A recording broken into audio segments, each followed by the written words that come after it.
Hello guys, and welcome to a video about Formula 1, and yes, it's for a change. So we're going to be talking about Formula 1's financial crisis. So if you didn't know, Formula 1 is in a bit of a financial crisis at the moment. Two teams, Marussia and Caterham, are not doing so well in the financial stakes. Marussia are no longer for this year, and I think they're being rebranded as ManaGP.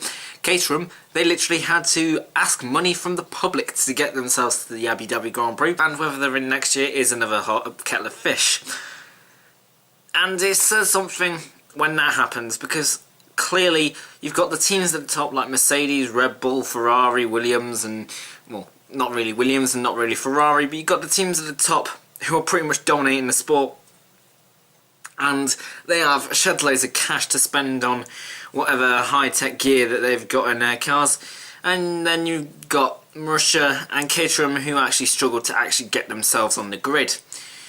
That is a problem, and that needs to be sorted. In the past 10 years, I think it is, there's been around about 5, 6, 7 new teams which have come in. So Spiker, Super Aguri, Toyota, I think, is a new one as well.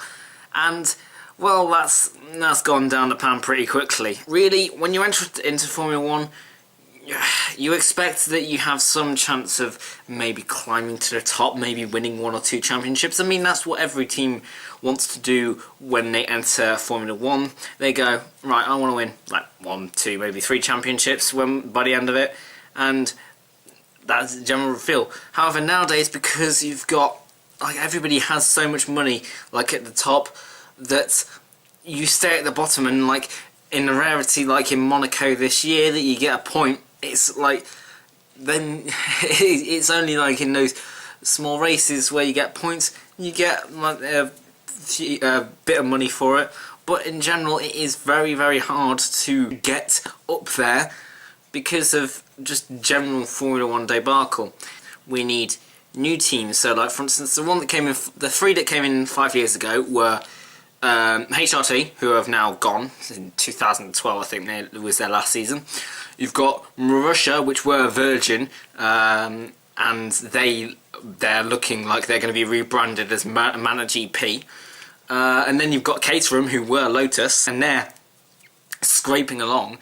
And it's just problems when you have to reshuffle you have to change the qualifying rules to make sure that the qualifying is exciting. They think that they need to make it exciting, so they're adding all these new rules, and in effect it's not doing anything for it, because what they need is not safety car, red flag restarts after a safety car. It's the teams. They need more teams, and they need it to be a bit tighter on the grid, and that's a problem. You've got domination. And then, like, you've also got the fans. I mean, there's, like, from Formula 1 event, you can be paying in the midst of, what, 1,200 for a single day, like, ticket. And that is not good when you consider that sports like MotoGP, which is also very big and is possibly getting bigger relative to Formula 1 because of how bad it's doing financially, are selling tickets to motorsports events for, like, at maximum around about 300, and that's like when you've got like the proper seats, and that is obviously a problem, because you want to.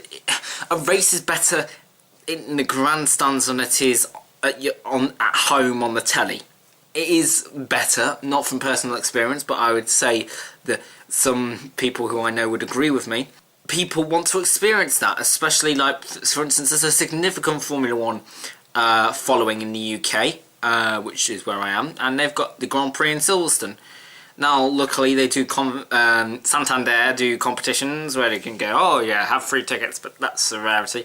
And you want to experience the splendour of Formula 1, and yet it's so difficult because everywhere costs money. I mean, heaven help you if you live in Monaco, because, like, God blimey, you got the street circuit, and it's debatable. It's arguably the best circuit on the Formula 1 calendar. I disagree. I think it's actually pretty bad because, well, except for the crashes, there's hardly any overtaking.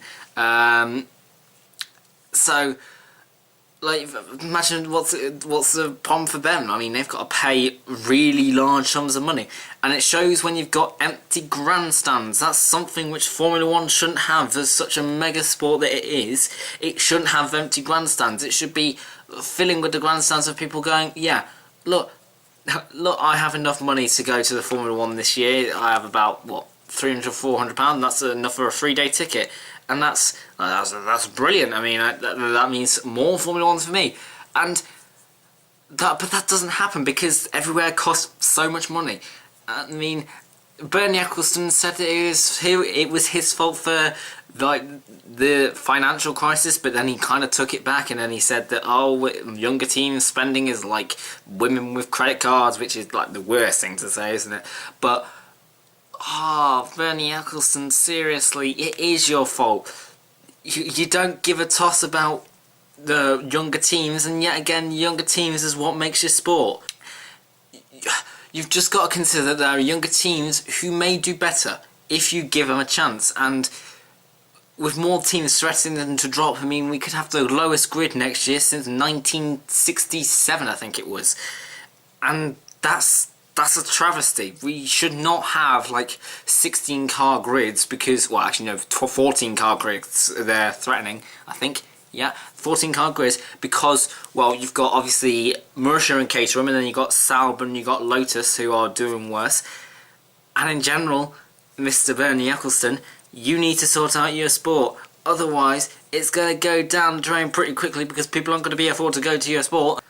Anyway guys, thank you so much for watching. I've been Balama and this is Young Credits. Signing out. All that's left is a window to my soul. Come and get it.